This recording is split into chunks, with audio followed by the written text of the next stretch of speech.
We still do 7 NUFC Matters show a week for free. But if you want to help support NUFC Matters, then there are a few ways of doing it. Hit the like button on each live broadcast and video. This helps the channel grow. Hit the subscribe button and select the all notifications bell so you don't miss a single show. If you want to help us financially, then you can join the channel using this button with the membership starting at $1.99 a month. Or you can drop us a donation in the chat using a super sticker. We're also looking for sponsors. If you'd like your brand advertised on the flyers for the show and featured during the ad break, then email John at nufcmatters.com to arrange today.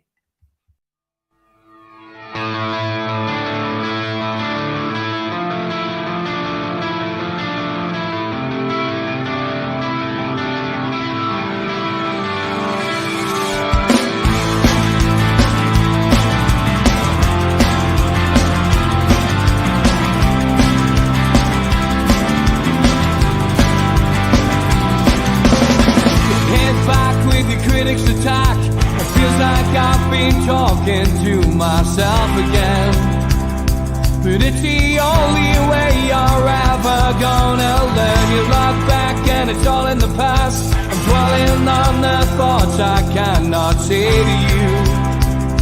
If I don't say the words, then maybe it's not true. Good evening, welcome to NUFC Matters. It is the three amigos, the perfect way to kickstart your NUFC weekend. Big game this weekend, Liverpool, of course, travelling to Tyneside on Sunday. It's good evening to George, to Mitch, and to Steve Hasty. How are you, lads? Hello, everybody. Good to see you all. Good to see you, lads. Mitch, you're in the outside tonight. A bit humid. I am. It's whatever the bloody hottest pocket, but it's fine. I'll live. That's good, mate. Well, it looks great anyway. So fantastic. Internet's good at George's tonight. We've done a full MOT, but we don't want to jinx it. But we will crack on with all your usual favourites on a Friday night. And I mentioned at the top of the show, it's a big game. Newcastle, Liverpool, George. What does it mean to you? It means exciting football. Usually, that's the big thing. I mean, nobody can forget the Keegan Liverpool 4-3 and all that. They're the games that even on TV when they're voted best games, they're there, and lots of others. It's been like that, I have to say, through the years. Even going back to my early days, everybody used to like to see the likes of Billy Liddell on the left wing for Liverpool, and Big Ron Yates at centre half, and Tommy Smith in defence, kicking everybody, anything that moved. But it was all exciting, and that's what I get out of Newcastle Liverpool is excitement, and usually good football. Fair share of controversy, as we've seen, even in the last couple of years, what with offside goals and all sorts of other things. So Newcastle Liverpool, exciting, good football, and expect something unusual. Always expect something unusual. Even last year, we went down to 10 men and we nearly won. We could have won that match with a little bit of luck. So exciting football. Look for things to happen, and something will happen. That's what it means to me. Okay, Neil, what's your feeling on this game and this fixture? Not one with a lot of happy memories. It's got to be honest. I've always felt that when we beat Liverpool, it's an important win. It's a big win. Yeah. But we're in a different mindset now. Newcastle's a big team. We've qualified for the Champions League and we've finished above them. And Newcastle, yeah, Liverpool did the double over them last season. But from our perspective, we're looking at it surely through different glasses now. Very much so, and we're in a position whereby I think we're facing a Liverpool who are still rebuilding a little bit. I think Mr. Klopp's written Eddie's team talk for tomorrow pretty much in the last few weeks. They now have the complication of Saudi showing interest in bringing Salah. Bearing in mind there's 3.5 million Egyptians in Saudi at the last estimate, and that's why they would want him there. And for him, the talk is to treble or quadruple his wages. Well, you know, who would in their right mind wouldn't be interested in something like that? Which adds an extra little bit of disturbance there. We're two clubs that have recent and more distant intertwined histories. Keegan, Dalglish, Albert Stubbins, even.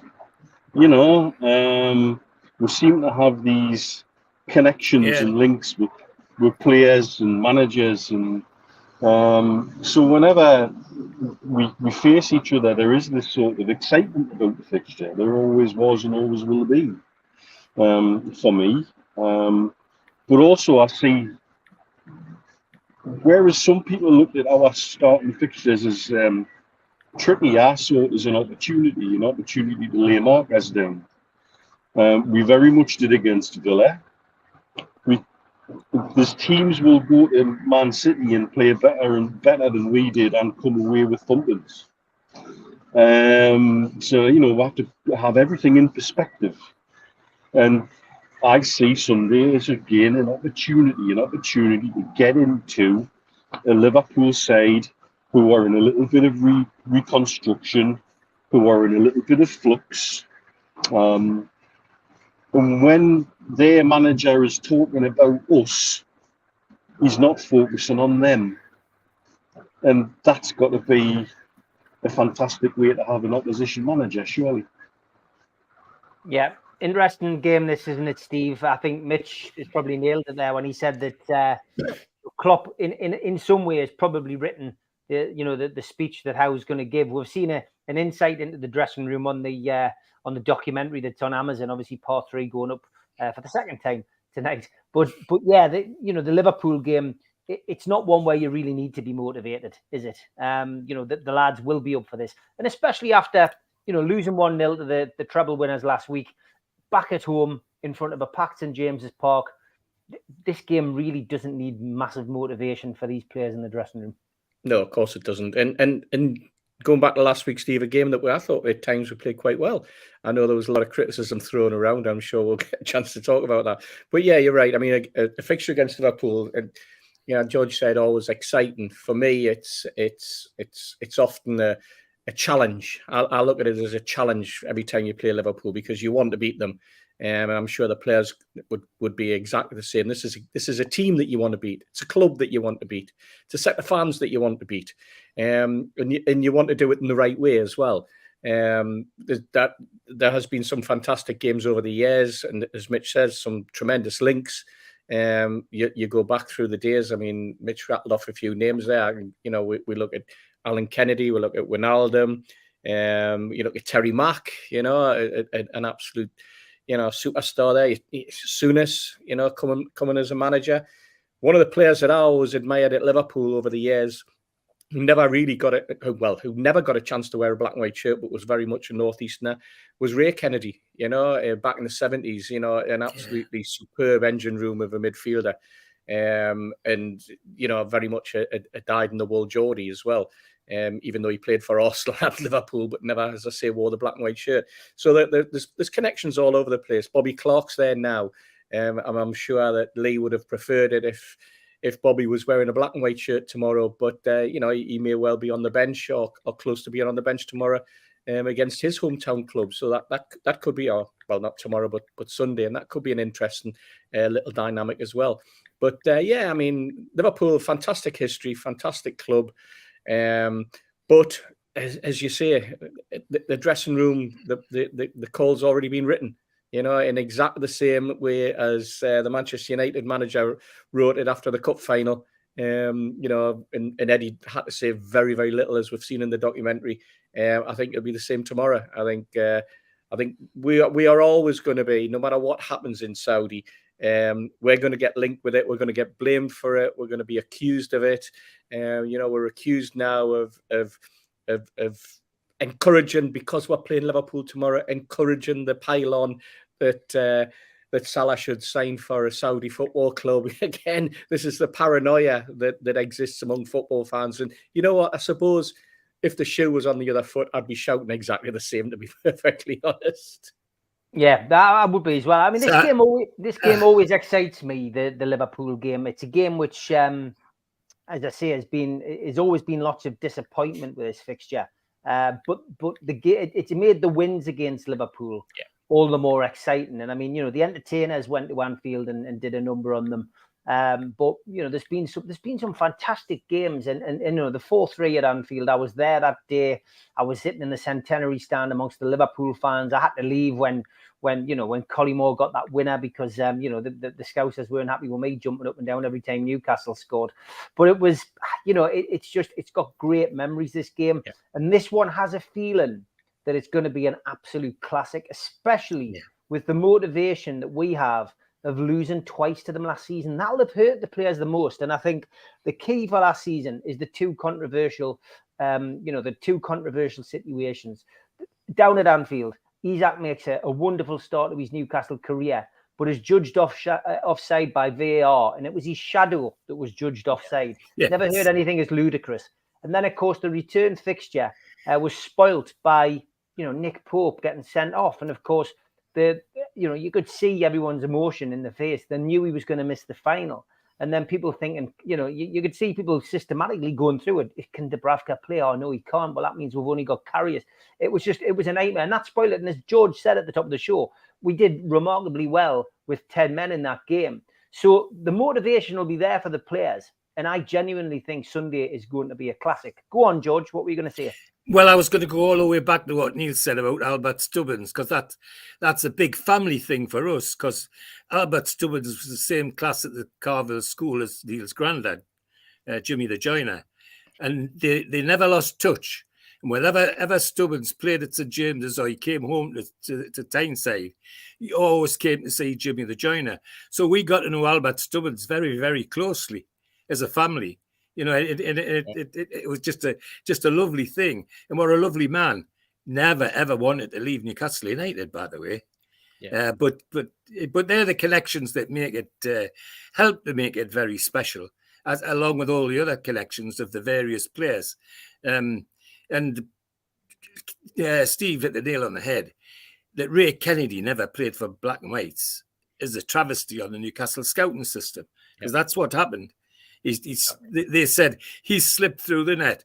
The bloody scout was half asleep, I think, when he went to watch him, because he just didn't even get a chance. So sorry, Steve, but that I just thought it was worth. I'll tell you what I was going to say as well, George. Do you think as motivation, and I'm saying this very lightly, obviously, but as motivation, all we've got to do is show the players before kick-off Frank Pingle's goal. If Frank Pingle can score on Newcastle against Liverpool, then come on, Isak. Frank got that one off his shoulder, back of his head, his left ear, or whatever it was. So I look back at that rainy, wet Sunday when Frank Pingle flicked that one in. Dear me. I'm going to upload some of these games which aren't copyrighted. The Premier League games are copyrighted, but Barry's just reminded us. He went, Steve, thanks for uploading the Zenith Data Systems game against Tranmere, the 6-6 after extra time, then getting beat on penalties. What a game! Great going forward. Anyone who's struggling to find that, I've set up a second channel called NUFC Matters Backup Channel. And if you go on there, what I've done is I've started going through my old games and I'm starting to load them on there. So I found an absolute classic. Me and my dad have collected these games for years, and we finally managed to transfer them from VHS onto in MP4s. I loaded the Notts County versus Newcastle League Cup game from 1993 the other night. And that's a classic entertainers game. Very early entertainers. Well worth a watch. And again, some of the interviews, I'm going to put some of the interviews up, which, I know for a fact, having worked with a lot of the entertainers, they'll be interested to see what they were looking like and what they were saying back in those days. I've also been given by a good friend some of his footage from a training session down at Maiden Castle, which I'm going to load up, which has never been seen. So if you go to NUFC Matters Backup Channel, hit the subscribe button. It is free, like this channel is as well. I don't want to put it on here because you get involved in copyright disputes and stuff like that. It can affect your channel. So I've set that other one up, put it on there, get yourself over there, just hit the subscribe button, and then you'll get the notifications when I load the games up. I'm putting interviews up. I think I put John Anderson's testimonial up there as well. Not the full game, just the stuff off the news. It was extended news the following day. But it's well worth having a look. Really good. And then Tom says there's another channel just appeared too called How Do We and Shoot with loads of old NUFC stuff, which is great knowledge. Thanks, Tom. I'll subscribe to that one. So thank you. But yeah, great stuff. Okay, Steve Hasty, I'm going to come to you because you and I went out for a spot of lunch this afternoon, which was very nice. And we were talking about a few things, but we did talk about Mike Dean. Now, Mike Dean, Mike Dean, Steve, of course, the former referee. We used to sing a song to him. It's all about you. Now he's retired. He's doing a bit of media work. He's doing a bit of this. He's doing a bit of that. But he's also done a podcast. Tell us about it, Steve, and tell us what he said on this podcast that's caused a little bit of controversy. Michael J's clearly watched it. Yeah, he did a podcast with the Newcastle's favourite podcaster. Sorry, second favourite podcaster in Simon Jordan. And actually, to be perfectly honest, I find Simon Jordan's podcasts quite good, actually. I think he's quite an endearing guy when he gets going. But yeah, Mike Dean decided, you had him on as a guest, and Mike, fine when he's talking about his life and he's talking about being a referee and how he became a referee. But there was two little instances. One, it turns out that Mike Dean's one of these referees, that thinks after 19 years as a referee, he shouldn't be dictated to by VAR. I think he openly admitted that when it came out, he didn't like VAR.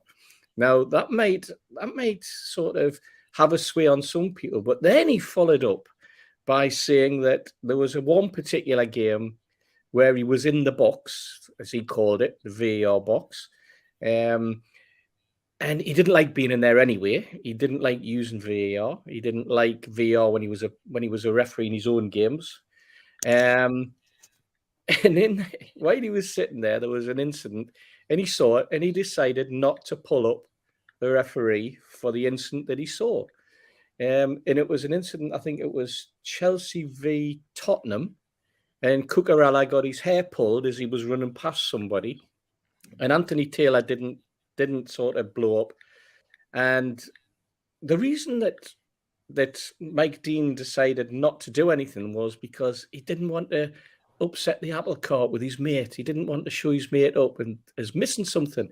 Now, I don't know that it was just me, but I thought the whole idea of a referee was to be impartial. And then when he's sitting in the VAR box, not to have a concern about what the impact might be on the referee on the pitch. I found that quite startling. Now, this is when it suddenly breaks into that call that we all come out with of when decisions go against you that football's corrupt. Now, I'm not saying corrupt as in financially corrupt, but when it comes to decision making, there's a corruptness about it, and there's a protectionist, and that's what he was doing. He was protecting his pal in the referee, Anthony Taylor. Maybe he didn't want people to point out to Anthony Taylor that he couldn't have his hair pulled because he's got no hair. Perhaps it was something as simple as that. But on the serious side, it makes you wonder how many other people in the VAR box are exactly the same. How many are making decisions based on the personalities and the friendship of the man in the middle of the park whose game that they're semi-officiating over? Because what they're actually doing is they're not refereeing the players. They're refereeing the referee. They're identifying potential mistakes by the referee. Now that in itself is a huge problem for them when it's their mate. If it was you and you said something in a bar and I thought you were out of turn, I might not pull you up on it until we're on the bus on the way home. But you might have upset somebody in the bar, and maybe I should have said something at that particular time. I'm just using that as an example, Steve, because you would never, ever say anything about somebody in the bar that I would have to pick you up on. I know that. So let's get that straight before. I thought you were talking to George.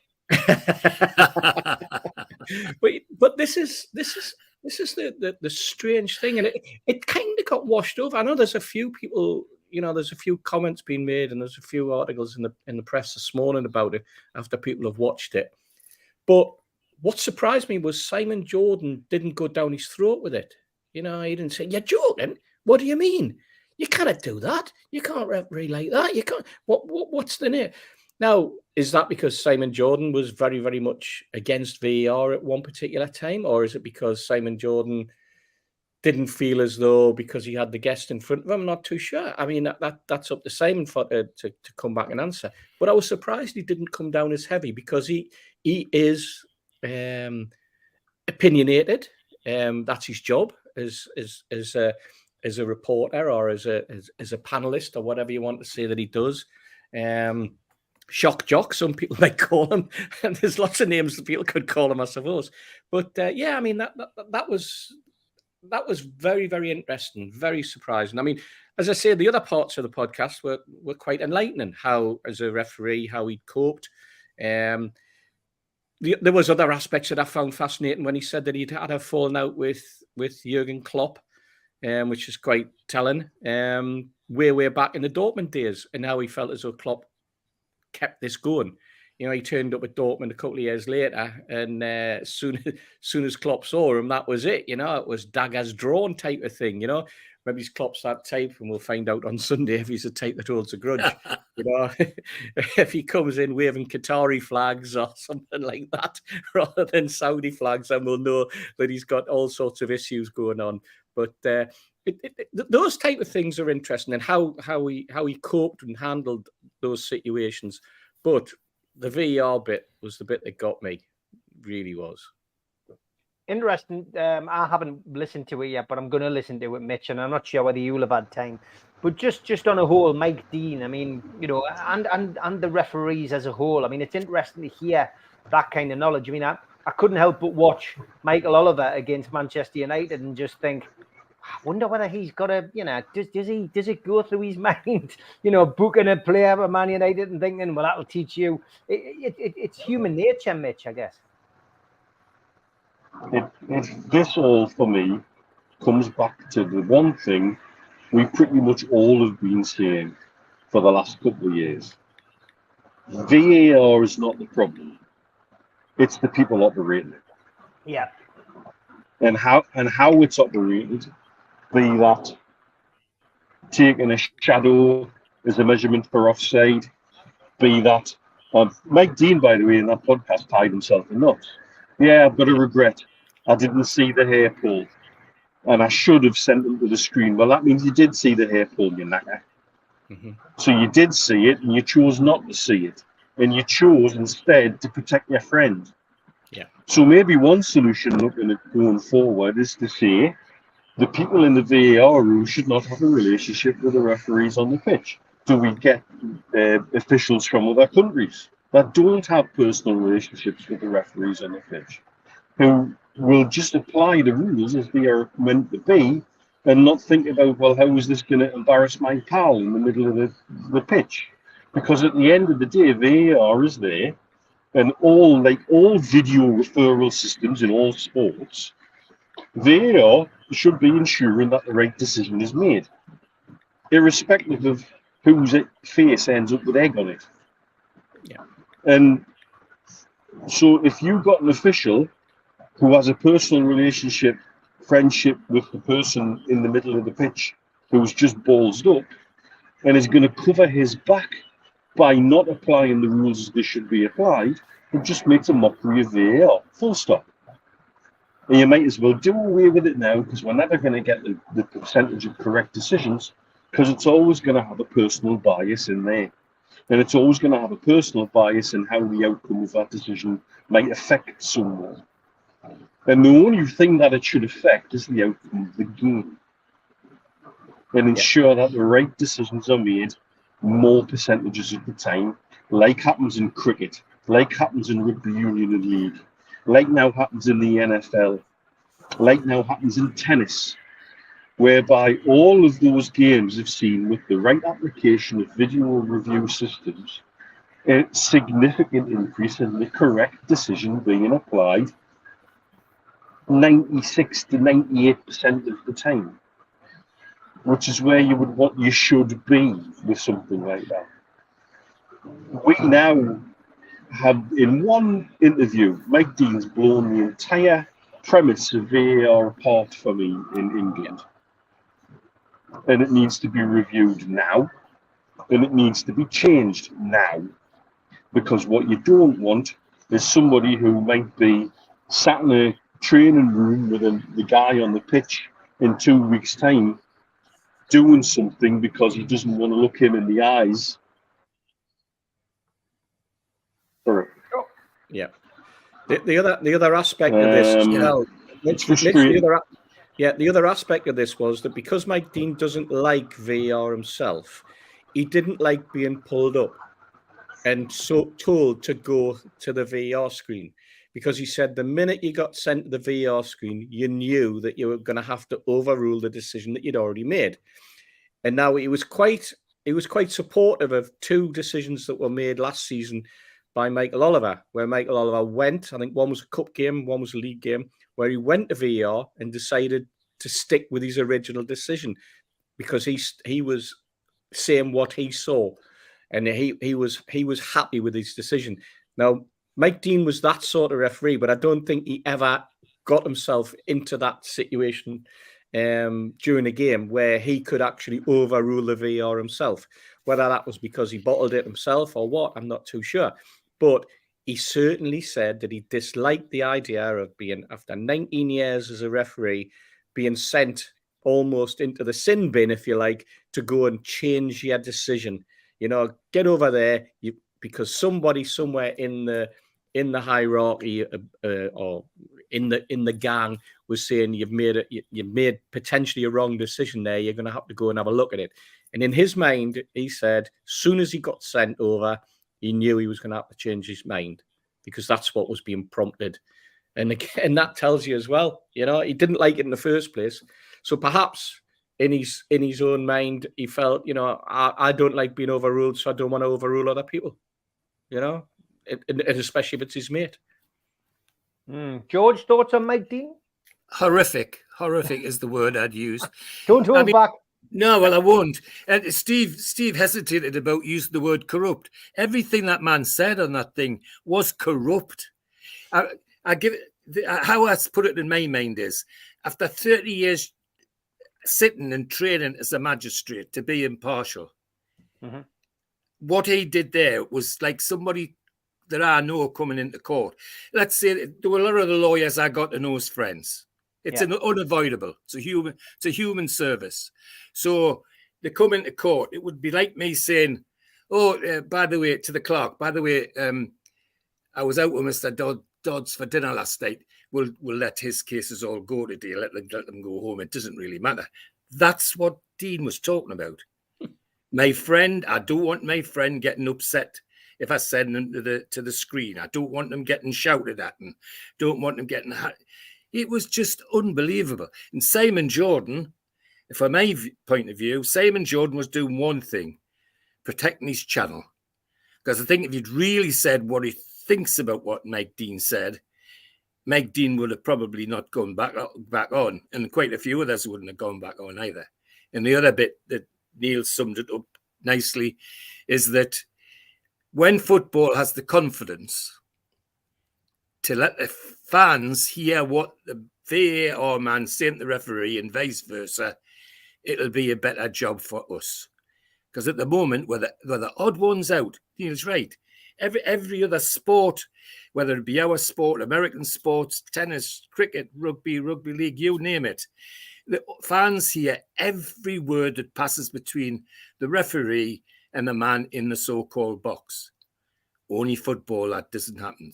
And while that's the case, they will always leave themselves open to be having friends and not wanting to do things against their friends and being corrupt, because that's what you're really talking about.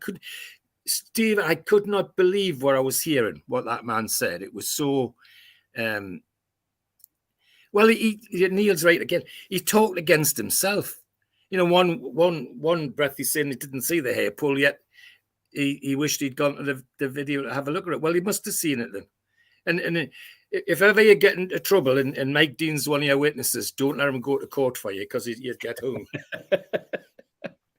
Classic. Absolute classic. Okay, we're half an hour through the show. We've got quite a few things, as always, on a Friday night to get through. And because we'll always have just a multitude of these, I'm going to have Tweet of the Week now.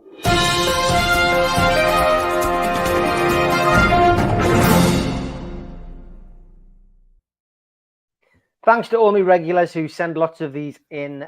Big thank you to Zara in particular. Throwback to the time a Walsall fan thought he got a bargain when he booked his hotel in Portsmouth, 11 miles away. The only problem was he didn't realise it was on the Isle of Wight. This is in response to Davy Drew, who went, "Oh, this hotel is on the Isle of Wight. I've now got to check in and get the ferry back 11 miles from Pompey, my backside." So that was hilarious. It's not the first time that's happened, I'm sure, with people booking the wrong places, booking the wrong trains. Footy accumulator is often a place of mirth. Breaking. Willie Nondo is now refusing to be sold to Everton. Classic Everton. They're just the club that keeps on giving. Gary Lineker was on form this week as well. He made that look easy, didn't he? Chuck Wamika. Child's play from Chucky, you could say. Very clever, Gary. Very clever. Feminist picnic falls apart after no one makes any sandwiches. Thanks, Stephen Kennedy, for that one. And this one, this house looks like an unexpected visitor went in the back door. Brilliant, that.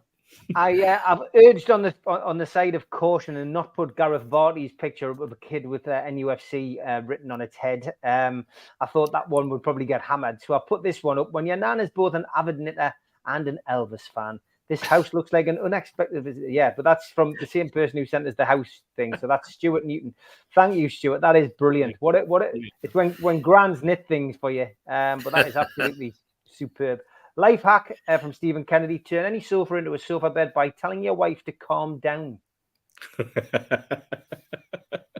And thanks for this one, Steve Hasty. Bored with the regular Jesus? Spice up your wall with bun Jesus.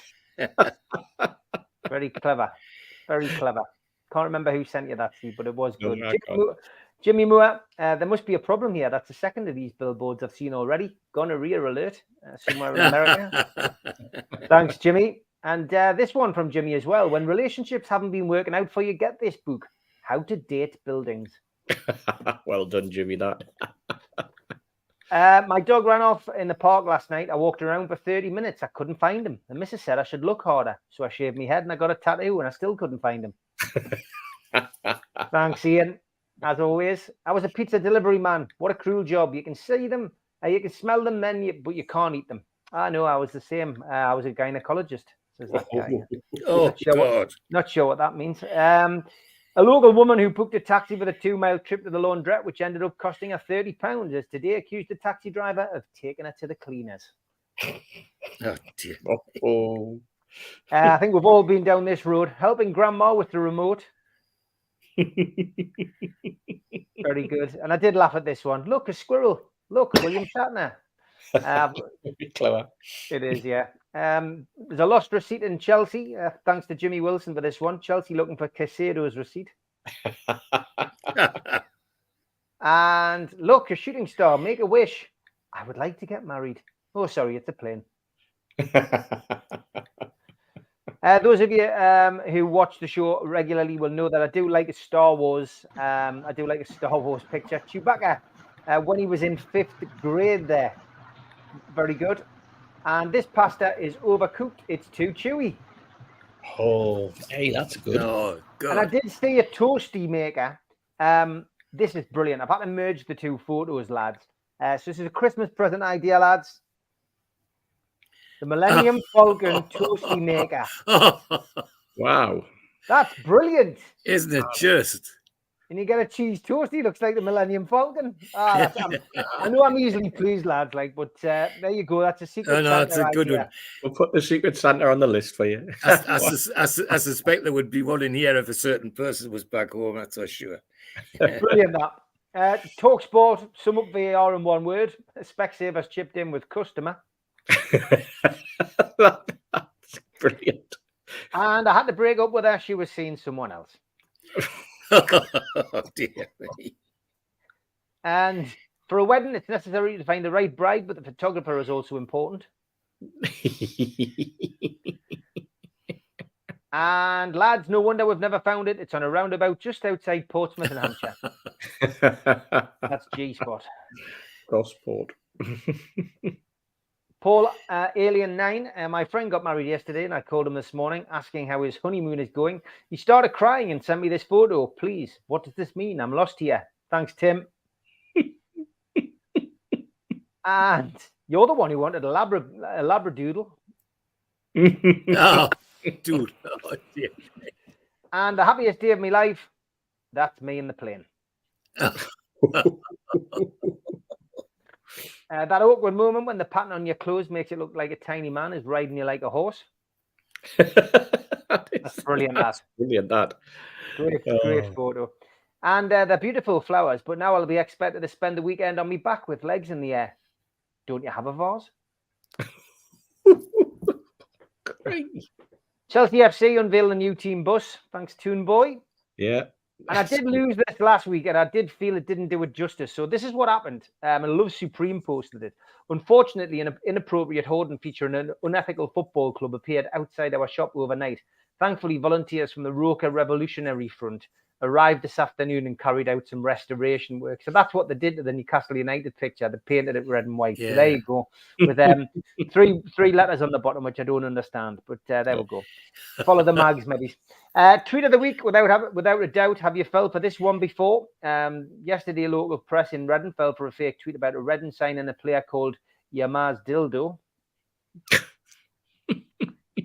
And this is a horrendous photo, lads, but I'm going to show it anyway. Nude photos of the Sesame Street Muppets have now been leaked online. Oh. Disgusting. Not as bad as this. I don't know what's worse, the straw placement or the eye contact you'll have to make when using it. Ill thought out. Another drinks one here. Apparently this is a wine bottle holder. I was way off. Yeah. And coming down to the last few. It's not football granted, thanks, Roger. He goes, been out and about tonight. I went dressed as a tennis ball. Every bar I went in, I got served straight away. Oh, very good, Roger. Brilliant, that, Roger. Love that. And I do like old photos, Toon Boy. You're right. I love this one. He says, I know you like the old photos, Steve. Here's a great one of Bobby and Sissy Charlton. That's a classic, that. No wonder that she's getting up well for a header, isn't she? Fantastic, that. Prince Andrew's been in the news this week, and Prince Andrew's close. Ooh, he is now, but not as close as Sven was, Holland. Very clever, Stephen. And I do like these daft photographs as well. Here's some feral cats. Oh, Will. Anybody want to know what Eurythmics looks like now? There you go. That makes you feel old, doesn't it? George and Mildred. Another one of them photos. Billy's about to shit on the rug. The dog's dry humping Bobby. Quick, grab the camera. Don't grab the camera if you're a Scunthorpe fan, though. If you support Scunthorpe United, careful how you wear your scarf. And I phoned the council this morning. I said, can I have a skip outside my house? They said, you can do cartwheels for all week, eh? Oh, and she said her kids have an ADD. I said, all different daddies. Wow. In Sunderland, says Stephen Kennedy. Okay, coming to the last few. This one, when selfies go wrong. Dear me. And here's your top three, lads. Whoever sold this iPad to me nan is getting it. I'm not happy. Brilliant. And here's a for sale item. 2 camouflage jackets, £30 each. I bet you somebody buys them. And big thanks to Jimmy. He says, I'm not allowed to make curry for tea anymore. Oh, Jimmy, that's the winner this week. Jimmy, you've sent some absolute belters this week, mate. What is right off curry?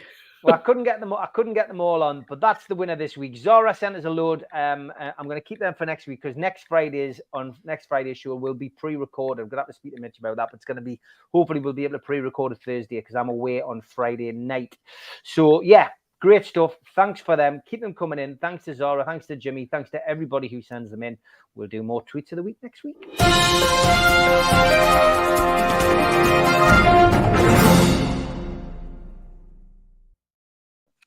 Okay, transfer week. it's going to build up to transfer deadline day next Friday, George. We seem to have a few outgoings on the verge now. Barry Hogan says Fraser's on his way to Southampton. Well, he's actually there now. He's having his medical. It's now being suggested that Lascelles could go to Besiktas. And from Barry's perspective, he's glad to see Fraser go. Do we need to replace Lascelles if he goes? Sean says Besiktas is interested in Lascelles. Stick or twist. And potential incoming, another 18-year-old, Antonio Silva, a Benfica defender, absolute class, only 18. Rumours abound on social media. What's your thoughts, lads and lasses? So two potential outs, and also Manquillo, who's back now. He's had a little bit of treatment in Spain, George, and he's back. And he said today, he was asked, "Is there a potential move for him?" He said it depends on what he wants to do. So three could go. Sum all of that up, George. Would you, if we lose Lascelles to Besiktas, would you think that would need a replacement in? I think we all had our hearts in our mouths when Fabian Schär went down last week. And if we lost him, that could create a little bit of a problem. No, I don't. Not for me, it wouldn't, because people forget that we've got a superb centre back floating around at left back at the moment, who could easily move in if it was desperately needed. It opens up the two left footers argument, yes. That though, George. Well, not the one I subscribe to. I'm afraid. I know you don't. That argument gets right up my nose. The money they're paid, they should be able to kick with their backsides. Never mind their feet, but never mind.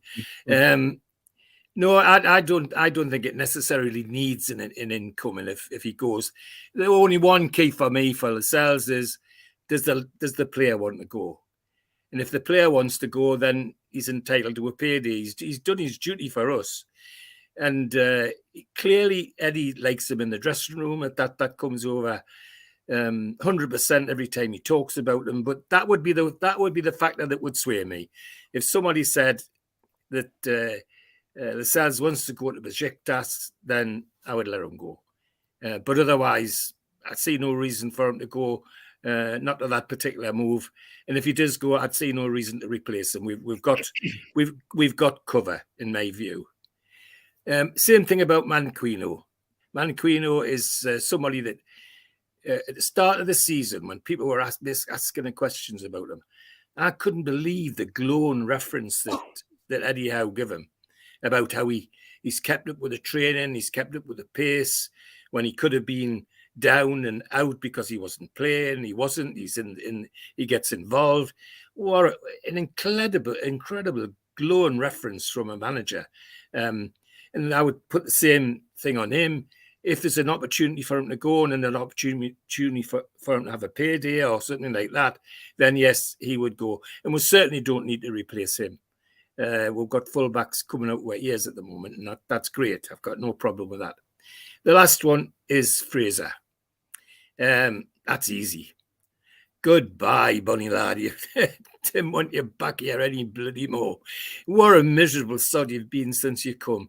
Bye.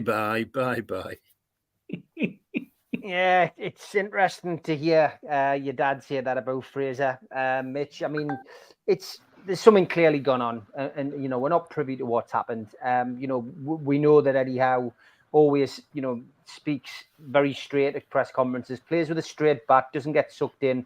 Best manager I've seen for press conferences, I've got to be perfectly honest. But whatever's happened between those two is clearly irreparable. And I would imagine on the surface, it's a good move for him and it's a good move for us for the loan period, and we see what happens next year. Mitch. Yeah, I think that whatever's happened, the relationship's broken. And so with a broken relationship like that, you just got to agree to move on and make it work for the player and for the club. My understanding is Hayden's close potentially to a move out as well. Hendrick remains the one that seems to be a sticking block on whether he will go somewhere. Manquillo deserves to go with grace and thanks. with regards to Lascelles, as Eddie Howe says on a regular basis, we're only 2 injuries away from a problem in any position. And right-sided centre-back is one of those positions. And if Lascelles was to go, for me, we have to replace him. We have to replace Lascelles if he leaves, because it leaves us short on the right side of centre defence. Whether you think left-sided centre-back should be able to play together as a pair or not, I think a naturally right-footed player, somebody similar to Shea, would be a more natural backup for Shea. So I think we'd have to replace if Lascelles was to go. Personally, I can't see. Oh, we've lost him. He's gone. Bad internet there tonight. So, yeah, go on. Just transfers, ins and outs, Steve. Potentially young Silva coming in. Another young player. I haven't seen the reports of that yet, but there appears to be a lot of reports coming in about that. And, yeah, the potential outgoings. What do you think? I haven't heard anything about this young lad Silva either, I must admit. Surprise. I think we've been linked with a couple of names over the last few months in terms of the availability of central defenders, but a lot of them have moved on already. George is right in respect of Fraser. That's a no-brainer. The lad's fallen out with Eddie Howe. Something's gone on, and he needs to find a new club, and hopefully he has, and that's good for him, good for us. Manquillo, can we say Manquillo's never let us down? Yeah, probably can. There are probably games where you thought he was caught on flat-footed at times or whatever, but those are little instances that occur in any game with any player. So I can't turn around and go he's been a disaster or anything like that. I think he's been a solid player, and over the last few years he's been at the club, and if an opportunity arises for him to move, that's great. Lascelles needs first-team football. I suppose that's the only driving force for me in terms of why Lascelles might move on. It's a spin-up between staying at the football club and waiting and biding his time for an opportunity, which he did all last season, or whether the lad really wants to get back and play in every, being the name on the team sheet every game. And if he went to somewhere like Besiktas or even another club in the Premiership or in the Championship, then he certainly would be. I think it's very much a toss-up on what the lad wants. And if he does go, I agree with Mitch that he would need replacing. And as for the other two, yep, there are the Hayden one. I mean, I heard a little whisper this morning well, it wasn't a whisper. I just read on social media. Let's get this straight, Steve. I never hear whispers. I read on social media. I read other people's whispers. And I think 99% of the time, that's what everybody else does on social media. We'll see something, but the word is that it could be a move to Middlesbrough. He did okay at Norwich last season. Middlesbrough might be a really good move for him, although I think Middlesbrough are probably looking for a striker before they start looking for midfielders, having lost their main man earlier in the week. The nature of football is we're now in the situation where players move on. Players, Newcastle have had a stalwart of a group that has been there and been established for quite a long time, and they reach the end of their lifespan, if you like. That's the nature of professional football, and I think sometimes we can get a little bit too wrapped up in the sentiment. If a manager wants to move a player on, then the player moves on. There'll always be instances where a player goes and everybody's annoyed and everybody's upset. You look at the Peter Bielsa situation years and years ago. The Chrissy Waddle one, the Paul Gascoigne one. Those were moves that came from above, nothing to do with the manager at the time or the player. Those are the ones that stick in my throat the most. When a player's forced out for financial purposes from a football club. Maybe I could argue the other way when it came to ASM, because that was very much a decision, a move that suited ASM, but also a move that suited the football club. But in terms of Lascelles, we would have to replace him. There's no doubt in my mind. I'm like you, Steve. I watched that game on Saturday night, and it was the first minute and Shaw went down, and I thought, this is it. This looked like potentially that he knocked his shoulder out, which he's done before. And I thought, this lad could be out for a while. Lascelles was warming up. He never actually came on. But I wasn't concerned that Lascelles was coming on. If it had to be, that's the way I look at Lascelles' situation. But if it had been an injury and then a total reshuffle of the back four, moving Burn into centre back, bringing a full back in, all that type of thing, that's the sort of thing that quite often I don't like to see. And I don't think it's the sort of thing that managers like to do. Shuffling the back four, I think they like straight swap for swap.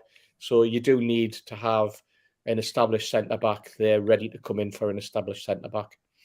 Yeah, I've got to agree. I think if Lascelles goes, I think it does leave us a little bit weak in that department. I mean, we have got a youngster, potentially ready to step up, but in the Premier League and the Champions League, you do need experience. And it'll be interesting to see. It seems to be quite a heavy link. I've just been having a quick whiz through the Chronicles, article which they've picked up from elsewhere, and it says it's a strong interest from Besiktas. So we will wait and see what happens with that. As for Manquillo, I will echo the sentiments on this channel. I think Manquillo hasn't knocked down any houses, if you like, with his performances. But he's never let us down. He's been a 7 out of 10 kind of player whenever he's been called upon. He's been a consummate professional.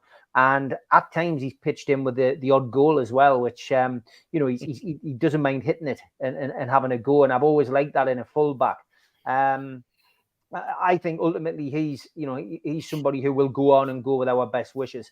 I think with Lascelles, I think we've always got to remember Lascelles for the way that he was, during a period of, a period of strife at the club where he stood up to senior pros and put them in their place. Yeah. And I think with Hayden, he's just been very unlucky with injuries. And I think with Hendrick, Hendrick was brought in at a time when we needed him. And again, I think I'm just repeating what others have said on the channel. When we needed him, he came in and he was part of Bruce's team. But he can go on and do a job elsewhere. But you've got to accept that some of these players, have got to look after their interests as well, and they're not just sitting there taking the wages off Newcastle. There'll be a job for them somewhere, but they'll take it when they get the offer that they feel is right. Some of these players, it could be their last big contract, and I think that's what people have got to remember. Eddie Howe's always going to play the game at his press conference. He's not going to say, "Yeah, well, I want to get rid of him, and I want to get rid of him, and he's no good," because he's trying to he's trying to help the club sell the player. You know what I mean? He's going to big the player up. He's going to say he's okay. He's great. And, I've got no problems with him. The only person in the press conferences I've never heard him say anything positive about or negative, it has to be said, is Ryan Fraser. Because clearly something has happened which we aren't privy to. And that is the reason he won't say anything either way. He more or less shuts a journalist down with a yes or a no. He answers the question, but that's it. Is there any interest in any news on Ryan Fraser? No. Well, today we heard there's a possible link with Southampton, and that was all we got off him. So it's great. We are getting information about things, but we get what Eddie wants us to know. We get what the club wants us to know, and that's the best way to do it. I keep saying with football affairs, this isn't the Mike Ashley regime. This is a different regime now, and we've just got to sit back and let them do what they do, and I'm sure they'll do well. Mitch, you got cut off in your prime, mate. I know you've had an overheating on your phone there, but just finishing off on the other players, mate. You're on mute, so you need to unmute yourself, I think. All right, there you go. That's it. Sounds great.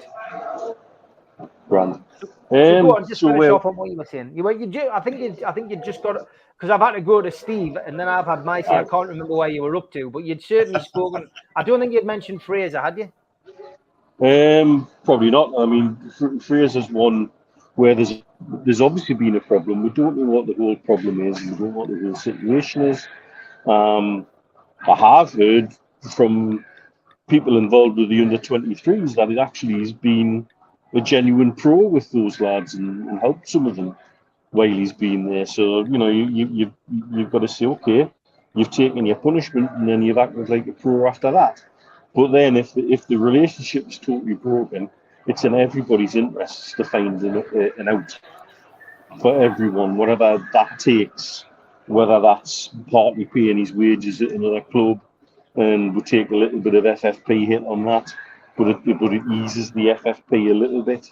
Either way, having him out is a solution that benefits everybody, and that's what we've got to look at. Is I think we have an ownership now that always looks for the win-win situation, and I think that's correct. That's the way we should be doing everything.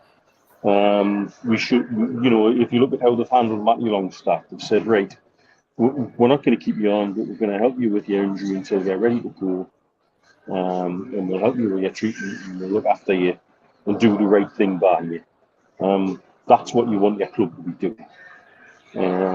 With the ins and outs of dressing room politics, doesn't really come into it. Something's happened. It's obviously broken the relationship. So as far as Ryan Fraser is concerned, a move away from the club suits everybody down the ground. And I think that's how they'll handle anybody that will need to feel that we've got to move out.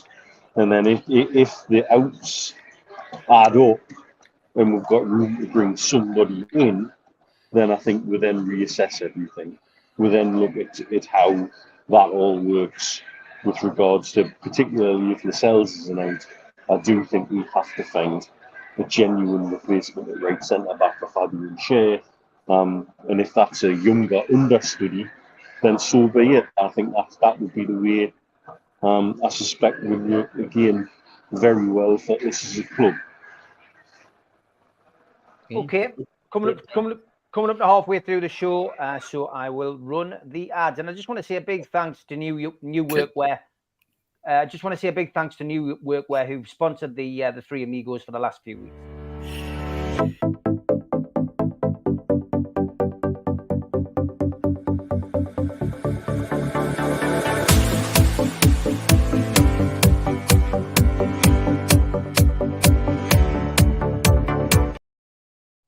A big thanks to all our sponsors, Skips and Bins. You can find them at skipsandbins.com or telephone 0800 25 45 25 3. Email inquiries at skipsandbins.com. Website skipsandbins.com. Easy contract free and pay-as-you-go waste collection. Big thanks to Mr. Vicky's Sauces Handmade in Cumbria. You can order them from their website, mrvickys.co.uk, or by telephoning 01768 210 102. A big thanks also to New Workwear. You can find them at newworkwear.com. They're an agile and dedicated workwear provider. Welcome back as well to United Travel. They are a UK coaches firm and they are based in the Northeast. They've got 2024 tours and you can contact them on 01670 632 460 or mobile 0791 666 4174. Email info@unitedgrouptravel.com, and they've got a website which is unitedgrouptravel.com. There's no strangers on their tours, just people you haven't met yet. Big thanks to them for their sponsorship. Big thanks as well to Media Arts, and they supply all the video technology. If you want to become a member and get a cup, a pen, a membership card, and a scarf, then get your smartphone and put it over this QR code. It will take you straight to the membership pack. It's a £25 one-off fee. You can also go to NUFC Matters website and search membership pack to book today. If you want to help the channel, then subscribe to it by hitting the subscribe button. Hit the thumb up under the video to like the video and click share to share to your other social media. We're also available as a podcast on iTunes, Spotify, and other podcast providers. Don't forget, we help the food bank on this channel. If you want to do so virtually, go to nufcfansfoodbank.co.uk and make a donation today. The Alan Shearer raffle is back on. 150 tickets, £1 a ticket. Win a limited edition signed Alan Shearer ball. Enter today at nufcmatters.com. And we'll have stuck up another little raffle. 99 tickets, £1 a ticket. Win a signed Kieran Trippier print. Just get yourself to nufcmatters.com and you could be the proud winner of that this weekend. And a big thank you as well to the lads at Toon Radio who've appointed me the Newcastle representative on The Breakfast Show. And it finally starts on Monday, 7 o'clock. Until 9 o'clock, Monday to Friday next week. Just Google the Toon Radio. You can get it on DAB Radio. Goes out to 1.2 million listeners. And I'll be on there with Ricky, who's a Borough fan. We are looking for a Sunderland fan to come on as well. But it's going to be a Northeast breakfast show, a bit of music, a bit of banter. So if you can find it, tune in on Monday and let us know what you think next week. Looking forward to doing that. Are you just waiting to teach a Sunderland fan how to speak? Well, yeah, possibly. They want a bit of banter. They want a bit of banter on that, like, so it should be interesting to see what happens. But my good mate out here, Peter's doing the breakfast show at the weekend, I think. Yes. As well. If he's if he can converse in seagull, he'll be champion. Steve, a coincidence about me visit the university this morning. One of the things I realised when I got to my office was that I've got a new bloke in Shane with us. And he's a Turkish professor from Istanbul Technical University. Guess who he supports? Besiktas. What a classic! Absolutely brilliant. Yeah. We're gonna just go down that avenue of social media because Eddie Howe spoke about it today. He says he thinks Bruno has learned a valuable lesson. I do think he has, George. I've got to be perfectly honest because Eddie's not on social media, and it is a blessing. I think for anyone who's not on social media, I think it is a blessing. I don't want to go down the rabbit hole of what happened this week, but I just want to know what your personal thoughts are on social media, George. Not on the Newcastle United timeline, but just on social media as a whole. What's your views on it, George? Are you a fan? Are you somebody that relies on it maybe for a bit of news because that's what some people do? What's your overall view on it? Should it be governed better? I mean, what's your view? Because we do see lots of spats and lots of fallouts, over the course of a football season because it's a passionate business. Well, and I think, like I've said on here before, they paid a lot of money to be high-profile stars nowadays. And if you've got that atmosphere, then you're going to attract all the other stuff like social media. I pick and choose my social media far harder now than I did when I first started. And remember, it was Joe Kinnear got me into social media. I was so hacked off with his outburst of 4 letters. I just had to express it somehow. So I joined the lot. Facebook, Twitter, the whole lot. I was writing on everything. But now that I've calmed down a little bit, I'm a bit more sensible, I hope. I tend to use the ones that I can control better. I don't know if I've shared with you. I shared with Neil. I don't know if I shared with you all. About 3 years ago, I had a terrible time with Facebook. Really was driving me up the wall. And they were threatening. Somebody on Facebook was threatening to really ruin my life if I didn't pay a lot of money. It took a lot of gumption, and my son saying to us, "Well, what would you tell me to do, Dad, if that happened to me?" And he said, "Well, you would tell us to go to the police, so I'd go to the police."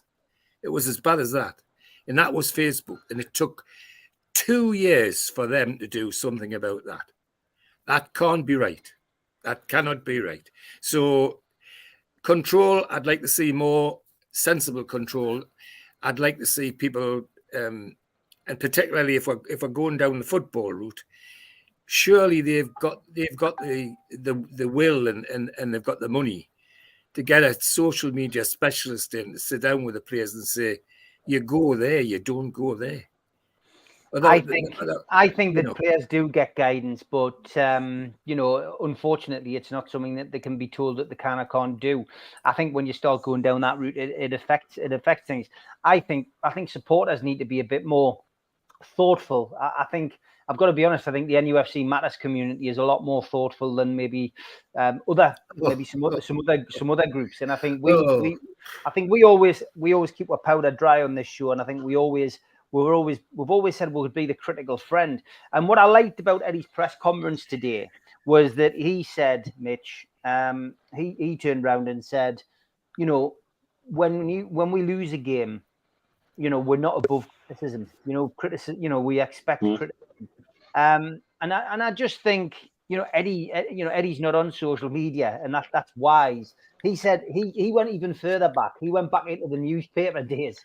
He went, you know what? He says, when I was a player, he says I used to read the newspapers, and he said I read one newspaper. He said in a game, he said where he was bigging me up, and he said, you know, said I had a good game, and he says when I read that, I thought, well, now I've got to do that next week.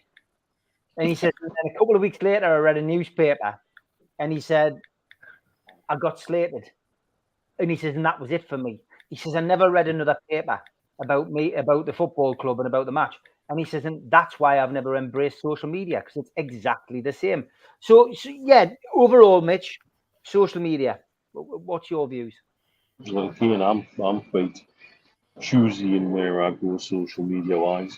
I don't use Facebook at all and haven't for a long time. Most people know me through Twitter or X or whatever you want to call it now. My Instagram is pretty much about watches and trainers. And that's the way I like it. I've got control over everything. My biggest issue with social media is knee-jerk reactions. People say things in the heat of the moment, and they feel like they're free to say things because there doesn't seem to be a consequence to it. If you were to say that in the pub stood next to somebody, you might end up with a bloody nose. Yeah. But there's a bit of almost like skin cheese goes on with the social media. Well, I didn't really mean that. Well, you said it, and it's there. I think people are using. I think I made my opinion about certain people within our fan base very clear at the end of last week's show. And I stand by them. And I can elaborate on that. Do I need to? I don't think I do. The account that is in question with regards to Bruno is very much part of a group which have picked and chose when they supported the takeover and when they didn't. Chose at times to write quite nasty articles about Amanda in particular and their dad. Were one of the only places which ran the initial article by the so-called fans against Saudi group, who then held it at arm's length and said, but this isn't our opinion on it, so why run it? Why run it? There's been other things within social media where people are claiming that somebody's misstepped or missaid something and then deleted tweets and deleted things to try and make a picture that's different to the reality. Social media doesn't forget that people take screenshots and things remain, and it gets used. It's frustrating, and I think we have this situation at the moment where everybody's reference points are totally different to where we thought they would be 18 months ago. Our bar is higher. There's absolutely no doubt Eddie Howe's bar is higher. And I don't think he would be the first to say that he thought that the performance against Man City was a 10 out of 10. He's pretty much said that he doesn't think it was either. And so there's relevant criticism. But when that criticism becomes personal, we have to remember the one thing about these players is the one thing money doesn't change, it doesn't affect, is your emotions and the way you feel and the way you then may react to when you're made to feel a certain way, particularly by faceless individuals on social media. And so it takes a lot for players to be able to swallow everything and just turn the other cheek. And Bruno's quite a passionate individual. You can see that in absolutely everything that he does. And if you listen to what people say about him, not just that, sounds like he's a little bit of a football perfectionist. He studies tactics, he studies stats, he studies this and that and looks beyond the physical. And so for me, it's no wonder that somebody like Bruno did react, and it's something that he can probably learn from. Again, Eddie Howe said that today in the press conference. But as a fan base, generally, we sometimes need to learn to be a bit kinder, I think. I love a piss take more than anybody else. And anybody who's opened a video from me on Twitter recently will know exactly what the hell I'm talking about. That's part of life for me. And it's a part of living life with a smile on your face and enjoying. We're here for a good time, not a long time. We should be enjoying everything we do. And Newcastle United is in a position where it should be giving us far much more joy, and we should be lapping that up in spades. However, I think it's this almost false sense of security that social media can give certain individuals to feel that they can say what the hell they want about someone with no consequence. And that's not correct. It's not right, it's not proper. And I think as a fan base, if we learn to be a bit kinder to each other and remain a bit more united in that respect, I think that would go a hell of a long way. Okay, Southampton have now signed Ryan Fraser on a season-long loan. It's official. It's on Sky Sports News, breaking news. So good luck to Ryan Fraser in the Championship, and Newcastle can move on now from that. And it's another person off the wage bill. So Steve, social media, we've spoken about it many times on here. We did a campaign back in lockdown called Think Before You Tweet, which was very well supported. Lots of players, former players, and fans got behind it because we saw the damage it was doing to people's mental health during lockdown.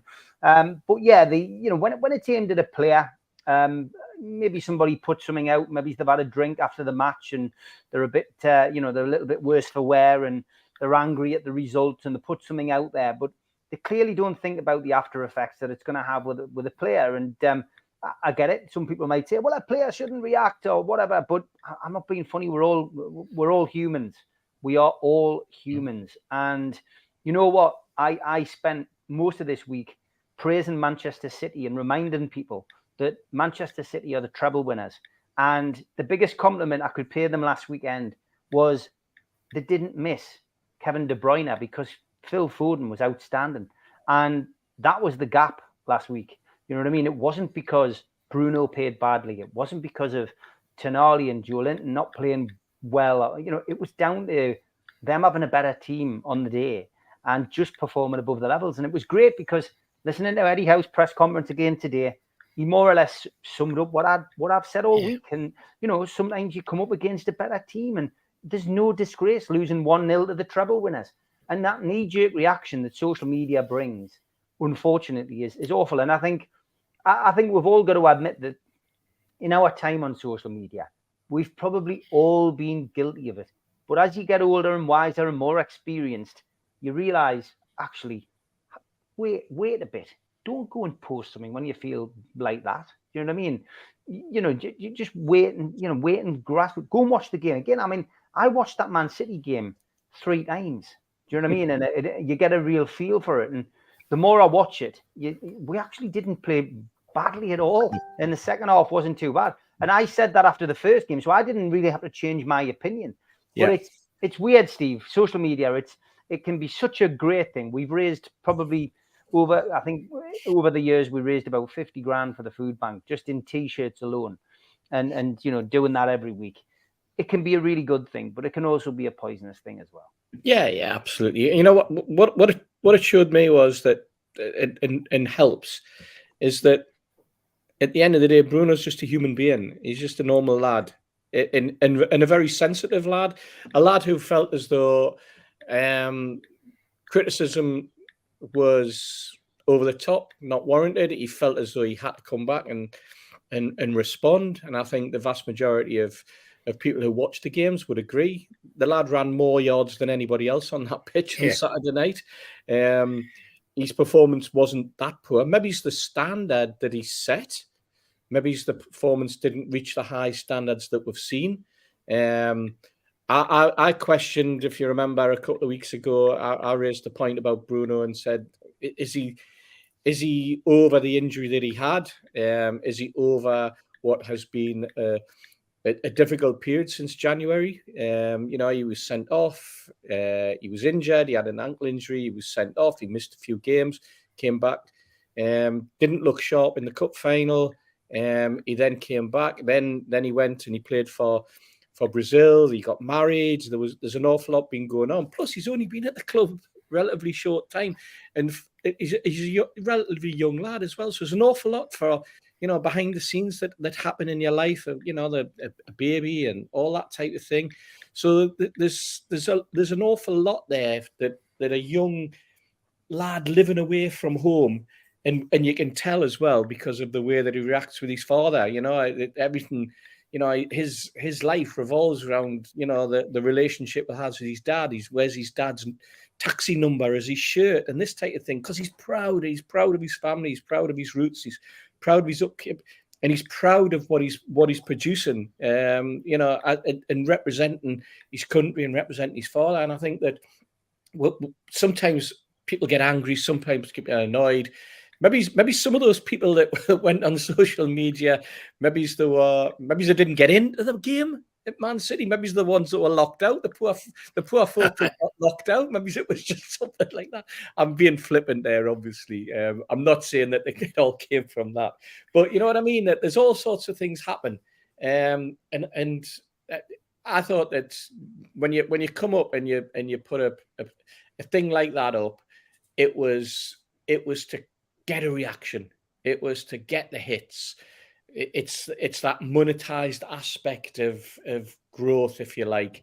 And I'm not talking about massive monetization. It's not like it's Ronaldo who said it with his 30 odd million or 50 odd million or 100 million followers and this type of thing where one tweet can be worth 40 or 50 grand, if not more. It's not something like that, but it's just uncalled for.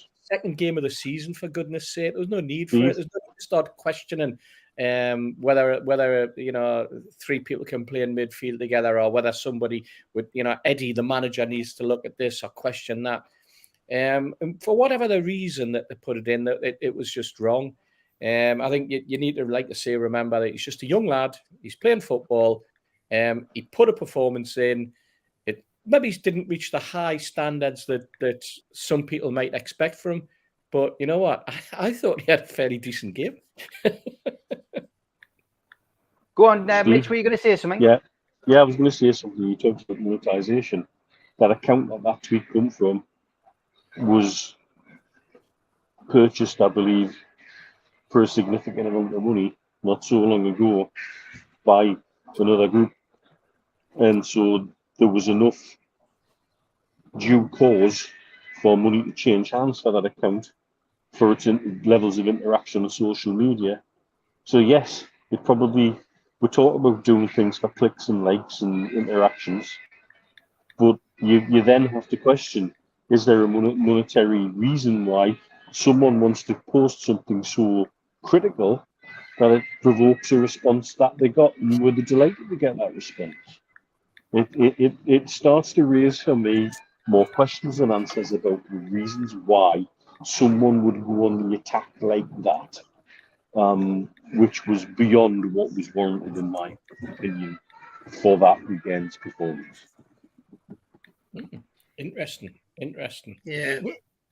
Yeah, I've got to be honest, lads. It just left a sour taste in the mouth. But I think it's been handled well again by Eddie Howe. Been handled again well by the club, and I think we'll move on and let's hope that tomorrow, Sunday, when Bruno pulls on that black and white shirt and puts in another world-class performance as he has done since he signed for the club, that he sticks a goal into the back of the net at the Gallagher to get us a point or 3 points, and maybe comes up with a celebration. But I think this will work in the right way. I think he'll get a lot of praise at the weekend. I think he'll be everybody will be singing the Bruno in the middle song, and I think we'll be able to move on from this. But it's good stuff. Were you going to say something, George?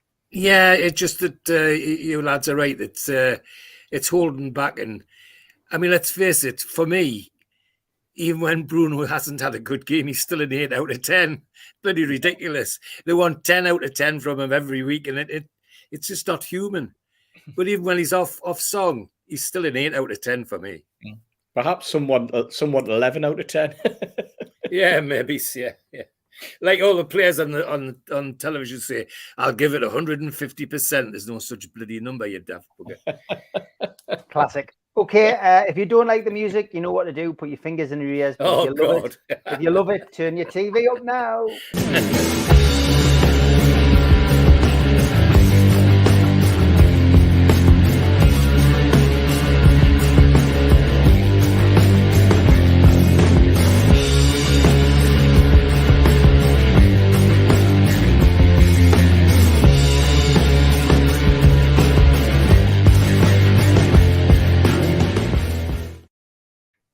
The day I met, where we ask you to send in photographs of you meeting somebody from Newcastle United, past or present. And Alistair has been a person who has submitted stuff onto this before. And he sent us this with a little email. He says, Steve, I've attached a picture I managed to get today at Sainsbury's at High Heaton. He says, I've also attached one with another great bloke. So there's Lewis Hall in Sainsbury's in High Heaton. And there's another good bloke. He says, there's Steve Hasty. He says, the Mr. Hasty photo is from the Strawberry following the Villa game. He says, a little side note. He says, on the Lewis Hall photograph, he says, Lewis was shopping with who I believe was his mum. When I asked for the photo and I wished him best wishes, she seemed immensely proud. And why not? He says, I've got to say, I didn't see stotty cakes or peas pudding in their trolley. He said he also said hello to Lewis on Saturday night in the away bus car park at the Etihad on Saturday night, but he didn't want to trouble him for a photo after the game. He says, I love all the NUFC Matters programs, and I love all the people on it. Keep up the good work. Alistair, thanks very much, mate. Always good to hear from you, mate, and always good to bump into you at away games as well. And look forward to seeing you very soon. If you've got a photograph with a Newcastle United player, manager, maybe he's even the person who makes the pies. Send them in and we'll feature them on a day I met so we can play this lovely music.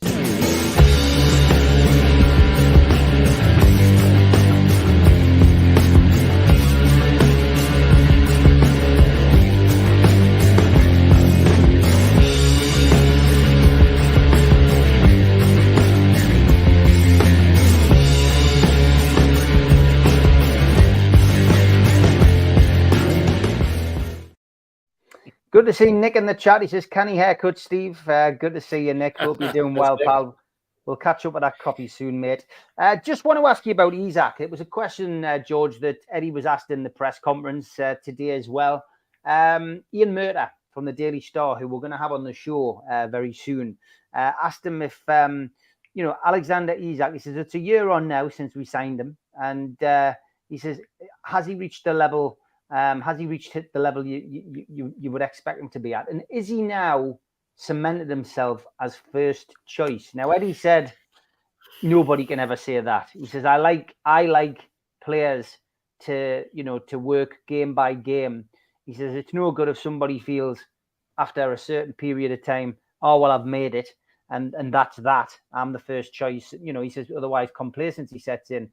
He says, so I like my players starting from zero every game, which is great. It's a great theory to have, but obviously with Callum Wilson on the bench, he just basically said, look, Callum will play a lot of games and I hope he gets a lot of goals this season.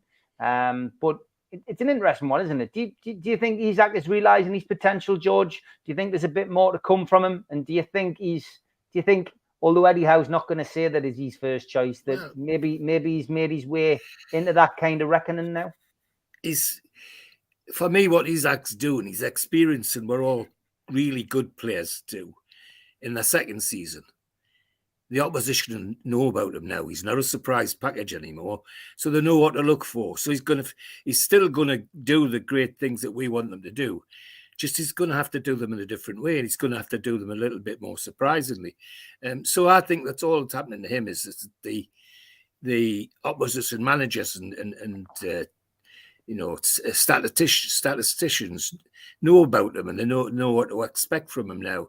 So he's just going to have to work a bit harder. Eddie Howe laid it on the line for me when they were in America, when he talked about Elliot Anderson, about how he turned up fitter than anybody in the club, lost weight, put beef on in the right places, and was faster and quicker, and said that goal he scored, if he hadn't been fit, he would never have been able to run the length of the pitch to get that ball to score that goal. And he put it in the, like you almost did, Steve Wraith, that he likes the players to push themselves forward. I want to see them showing me what to do, so I've got something to think about, and that's what he'll do. And he'll do it with the ball, including Isak. But as I say, for me, what Isak's finding is all good players get it when they've been seen, when they've been found out a little bit. They just have to try a bit harder and do it slightly differently. He'll come again. He'll come again. But Eddie Howe's philosophy of nobody's automatic choice is a good one. So many people we've seen down the years, because they think that they're unreplaceable, just become absolutely useless. So no, as I say, I've no fears about Isak. I think he'll come back to where he was and do more than get to his potential. I still think he's a top goal scorer, and he'll prove it for. All right, Mitch, where are you at with Isak? Is he? I don't think he's realised his potential yet. I think he got off to that kind of start last season, which was he was sidelined with injury for a bit, but we saw what he could do, didn't we, in those remaining games? I think we've only seen 70% of his potential. I think there's a lot more in there. There are certain things about him. When I look at how he goes about stuff, that second goal against Villa, not just the finish. He beat that centre back with his body movement when he didn't have the ball. The centre back was so worried about Isak behind him and what he was or wasn't going to do, he basically shit his pants. And just with Isak's presence and his movement, and he second-guessed himself, lost possession of the ball, and then Isak finished it in a way. It was like watching Sevi Ballesteros drop a lob wedge onto the green within 6 inches of the pin. I think there is genuinely a lot more in Alexander Isak's soccer than perhaps even he realises. And I think if he goes on the trajectory he's on, we have someone in our squad, and I don't use these words lightly, who is world class. World class. And I think there's a lot more to come. I think we're going to see, again, don't like comparisons always, but the words Thierry Henry spring to mind.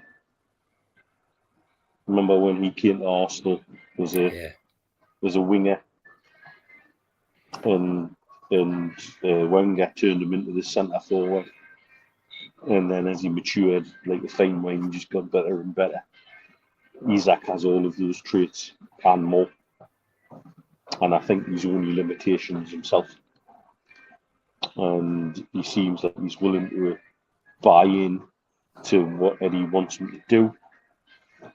He seems willing to apply himself, no matter what position he's asked to play. That performance against Everton away, out on the left wing, when he basically took 7 of Everton's team through the basic ballet positions trying to stop him. And then set up Murphy, but actually tried to set Callum Wilson up for his hat-trick and had that match awareness, which was just, that's another level for me. And there's so many things like that I've seen just in flashes that I genuinely think there's maybe 30% more there if he wants it. That's how good I think this kid could be. And what an absolutely wonderful insurance policy it is to have Callum Wilson sitting on a bench hungry Yeah, absolutely. and still getting goals when he comes on. You know, it's that fantastic 1-2 punch. They're starting to see it in American football where they use running backs, and they don't talk about running backs as 1 and 2. They talk about 1A and 1B. That's what we've got in my striker line. We've got a 9A and a 9B, and it's not really one's any better than the other. They're just different and they deliver in a different way. But I think genuinely with Isak, he can mature into somebody who is a world-class player. But I don't think the way Eddie has the team and the squad set up, that he will ever let anybody become complacent to think that they're a shoe-in, that they're first name on the team sheet. And so with that sort of mindset, the sky's the limit for him. He can do anything he wants. He's one of those players. He's one of those players who, when he plays football, it looks like the ball's tied to his laces with a little bit of elastic. And he somehow keeps getting it back. And again, that's not just being a quality player. That's some of that's not teachable. Some of that, I think, is just it's in him. And I think there's a lot more to come if he wants it. A lot of people asking that question that we always get asked as well, Steve. Could you play the two together? Tom Dixon's asking. Mark says, can't remember a game when they both didn't get good minutes on the pitch. Both could easily start together, but think the best threat is Wilson fresh legs off the bench with Isak drifting wide. But yeah, I mean, I personally think, you know, at this moment in time, Isak's got the nod. You know what I mean? And that makes him first choice. But you're never going to, as a manager, ever say that somebody's your first choice. I mean, that would just be ludicrous. You know, imagine what Callum Wilson would be thinking. And watching Wilson's, you know, listening to Wilson's podcast, I think there's going to be a section. I haven't seen episode 3, like some people have, of the Amazon documentary, but it's either 3 or 4. It's one of them where Wilson is obviously asked about sitting on the bench, and we've seen a clip of it where he said, "Well, clearly, I don't like being on the bench, but name a player that does." You know what I mean? So at the moment, Isak's got the nod, but Wilson, I'm sure, you know, will get that chance. And you know, it's a long season. We keep saying that it's a long season. We don't know what is going to happen: suspensions, injuries, whatever. You know, and you're gonna need you need a squad, and we keep saying nobody gets dropped. It's rotation now. Yeah, it's episode 3, by the way, Steve. Have you seen it? I have, yeah. I have. Right. And it's fascinating. It's a fascinating insight into Callum Wilson as a person, his life, the way he is now, his attitude, absolutely first class. It's those aspects of this documentary that I've enjoyed the most. When you get something like that where you can focus in and you can get to the nitty gritty of what's behind the mindset of a player, what the player's gone through and throughout his career, that type of thing. That's what's interested me. Yes, they can play together. They've shown they can play together. That Mitch just mentioned there, going down, beating 7 players, pulling the ball back when he was looking to put Wilson in for Wilson's hand. You know, yes, they can play together when the opportunity arises. There will be occasions where Eddie will play them together, either one of them coming off the bench or both of them starting, or who knows, perhaps both of them coming off the bench at times. You just, it's going to be a long, hard season. I look at Isak, and the first thing that when he first signed, I just remember that little snippet from a footballer who was just so supremely confident in his own ability, who said, "This lad can go places. This lad will go places. This lad is exceptional," and that was Zlatan Ibrahimovic. Now, when Zlatan Ibrahimovic comes out and tells you that this player that we've just signed has all the attributes of being as good as him, if not better, and extols the virtues of this young lad who He's 23-year-old and he's played 40 games already for Sweden. You know, that in itself tells you that there's a gifted and talented footballer there. And we are getting the benefit of seeing that gifted and talented footballer. And from me, I hope to see him every single week, either coming on as a sub and scoring or starting. But Eddie's in a kind of strange situation, and I think you summed it up well, Steve. He's never ever going to come out and say, so-and-so's my first choice, because the next week the first choice might be somebody else, because that's the nature of a 70-game season, which is where potentially we could be heading. And nobody can play all 70 games or 65 games. Manchester City's proven that. You know, you cannot afford, and professional clubs cannot afford to burn players out either. The players need the rest. They need to take a break during a season. Callum was fragile last season. He came back from the World Cup, and again in the documentary, that's one of the aspects you see, that he's off form. He's not getting selected, and then bang, the guy, whether he's brought in or whether he's coming off the bench, suddenly went on a run and couldn't stop scoring goals. That's because confidence-wise, what he's learning, and probably that inbuilt annoyance that he showed because he wasn't playing, he was challenged in the right way. He wasn't challenging it in a way of knocking on the door and effing and blinding and moaning and groaning and complaining and saying, if I don't play, I'm away. It was more probably kicking the door down and saying, let me play. And Eddie going, well, show us what you've got in training, show us what you've got. When I bring you on, you'll have your opportunity. And he answered him back. He answered him back in spades, didn't he? 18 goals. This is what's good about Newcastle at the moment. There's competition for places, but there's and I think Callum actually says it in the documentary. You know, he wants to be playing. He looks at him and goes, he's not a friend, he's a teammate, but he's a competitor. He's got my shirt. I want that shirt. And I'm sure that Isak will be exactly the same. But that's done in the right way. It's channeled in the right way. It's spoken about in the right way. The disappointment is shown in the right way. And I think that's hard. I think it's hard for a manager to get that balance right, because you have to work on the player. You have to work and you have to understand the player's mentality and mindset. But also that comes from having a very, very good dressing room, because I think people keep you grounded as well. And we could go back to what we started talking about earlier. We talked about Lascelles, and the presence of a Lascelles and a Trippier in your dressing room does help to keep your players grounded, and your teammates, and they challenge themselves in the right way. They challenge their teammates in the right way.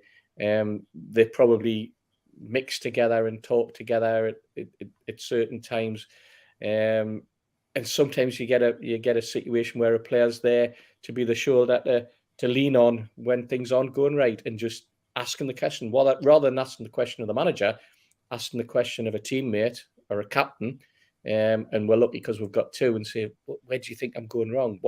What's the situation? What have you spotted? Find me that 1% that I'm not getting in my head at the moment. And that's what a professional sport is all about. It's getting that 1%. That 1% can make a difference. One player's 1% down, one player's 1% up, and that'll happen throughout the season. But they'll both get goals for it. There's no question about that. And I agree that Isak, the world's his oyster. You know, he's got all the talent in the world as a 23-year-old to probably be second best, if not the best striker in the Premiership.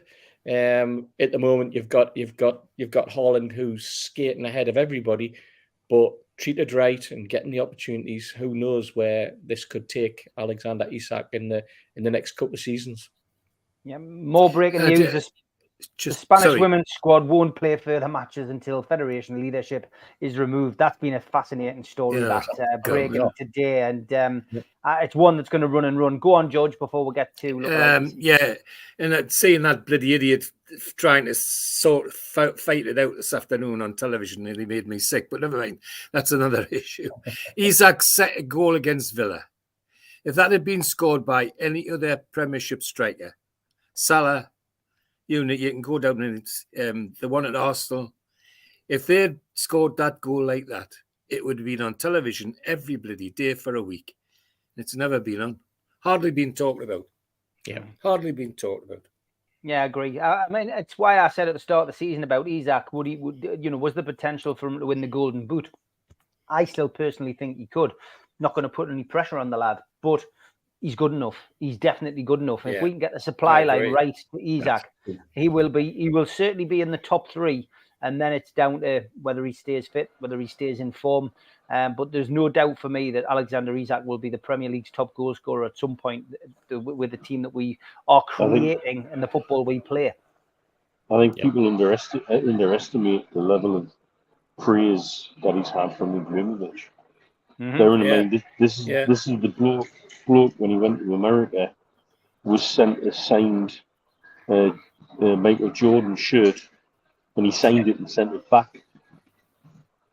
Yeah, you know that's how big he thinks of himself.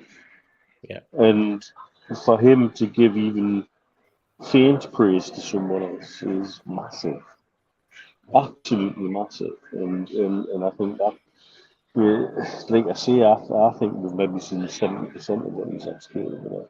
Yeah, I think Blue Rhythm Boy says Isak is he the best we've had up top since Shearer.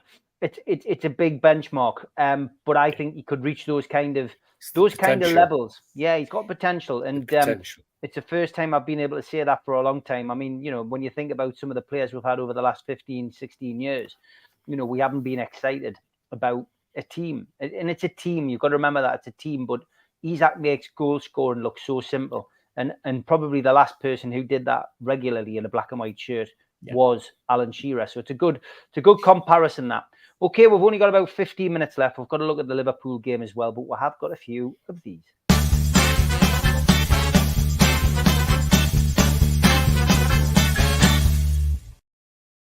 Lots of good ones this week. Start with Rocky Toon, Jonas and Tonali, which I think has been shared a couple of times across social media, but that's the first one that was being sent to us. So I do like that one. This one as well, Guy of Great British Menu and Ryan Fraser. That's from David. And David, that's very good, that, mate. I've chose the right week to share that one. This one, Hasty. At least you can laugh, Steve. At least you can laugh. This one was good from Catherine. What's your opinion? Lewis Miley and Chris MD. It's in the eyes. It is. Bit. It's dark eyes, isn't it? Yeah. It's in the eyes. Cheeks on the Chelsea lad's a bit too big. Miguel Miron and Vic Starr from Tana. Miggy will have to get a bit more on top, won't he? As we're talking hairdressing. Yes, one from 100% Mags. The Many Faces of Pavarotti. Welsh actor John Rhys Davies, who played Salah in the Indiana Jones movies. Yeah. I can see it. Very good. And this one. John Bon Jovi and the Fifth Golden Girl. Very good. Yeah, me. We've had this one before, but I always like it, Ian. Thanks, Ron Perlman and the Cat. Yeah, great. And I've been compared to this guy so many times, Brian. I don't mind. He's all right. I've been compared to worse. This one from Chippers, Phil Foden. Phil Foden, a stripper. Yeah, I mean, Sam. Thanks for that, mate. He did tone it down. God. Mitch from Toon Boy. From budgie smugglers to this. Yeah. And then we've got a couple of Tom Dixons, Johan Cabaye and Harry Judd. Yeah, see that one. Yeah. Patrick Stewart and Arian Robin.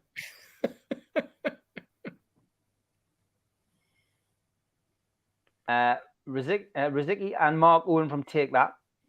Yeah, That's a good one, that. And Luka Modric and Johan Cruyff. See that. Definitely see that. Couple of hasties. Stephen Kennedy. Iggy Poppins. And this one from Toon Boy. Good God. I worry about some of these people. I think Definitely. I didn't edit that one, so we couldn't see it closely. Compo, No. you got compared to Compo because of the new Barnett cut. And from Chippers.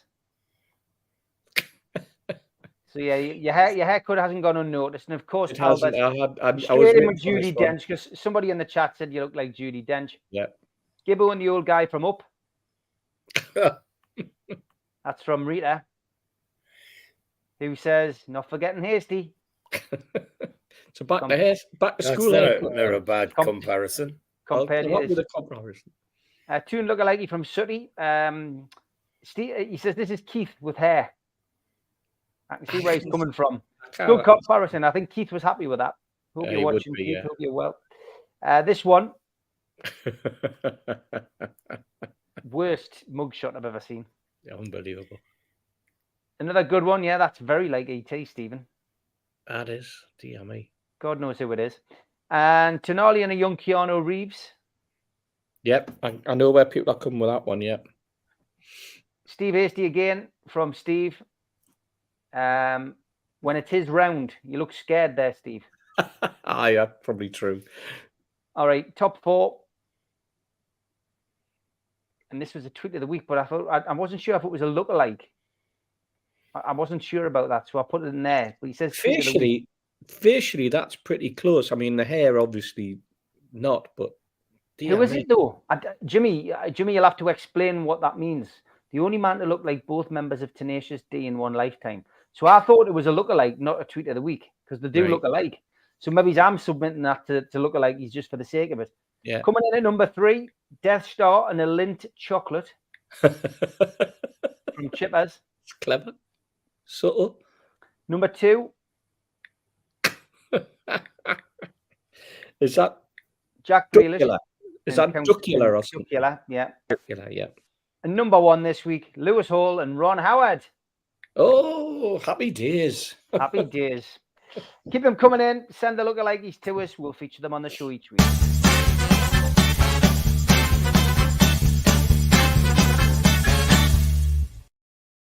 Okay, Newcastle United are in action this weekend. It is Liverpool at home. It is a 4:30 kickoff live on Sky Sports this coming Sunday. And Liverpool have won 4 of the last 6, with the other 2 games ending in draws. We have hit a bit of a barren spell in front of goal with Liverpool. The last Newcastle player to find the net against Liverpool in Newcastle was Dwight Gale in 2020. So that's 359 minutes without a goal against them. Joe Linton has returned to training. He was back early part of the week after limping off last week. So he is available for selection. Emil Kraft and Joe Willock are both still sidelined. There was a little update on Joe Willock to say that he will still be expected to train during the international break and should be available soon because he is a big player, in the words of Eddie Howe.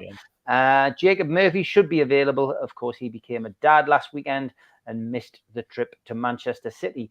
Liverpool, well, they are missing a couple of players. Thiago Alcantara and Curtis Jones both remain out, but Trent Alexander-Arnold, according to Klopp today, should be available for selection.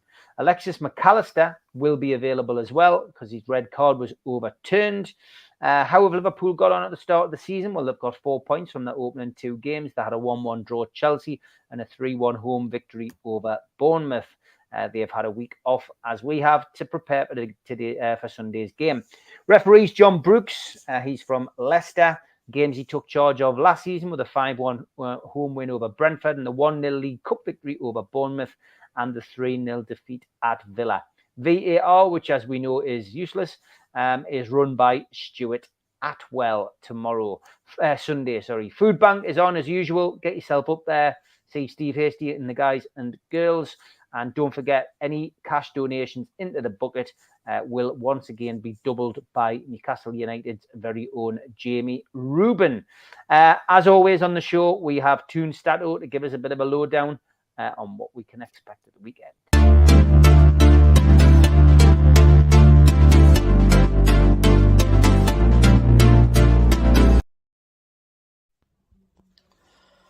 Hello everyone with the pick of the stats before Newcastle-Liverpool in what could be one of the games of the season at St James's Park on Sunday.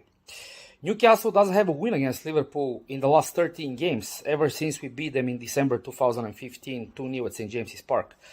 Gini Wijnaldum and own goal by Martin Škrtel that day. Jurgen Klopp has recently arrived at the time.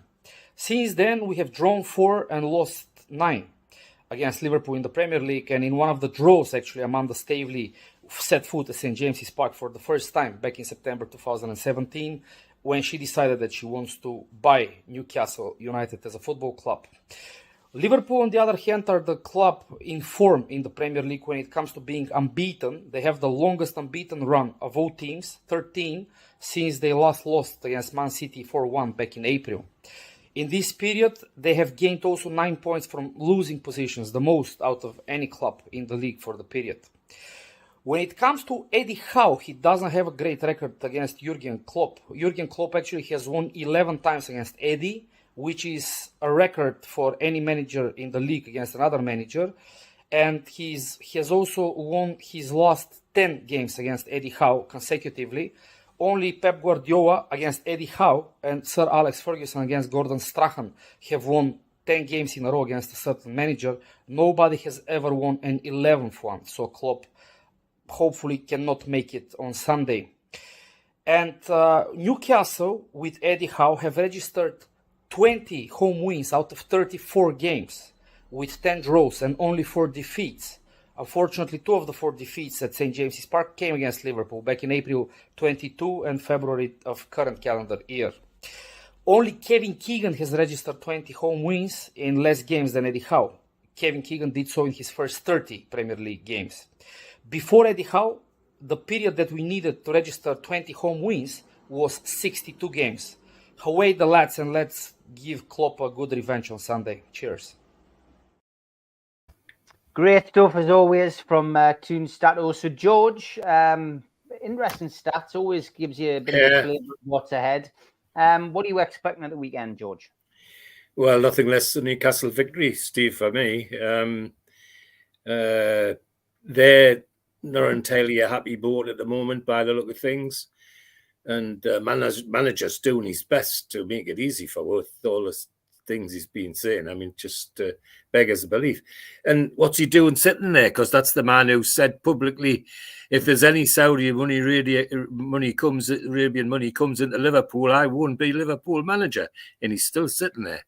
Not only did he get some in, he encouraged it. He sold his bloody captain to a team in Saudi Arabia. So,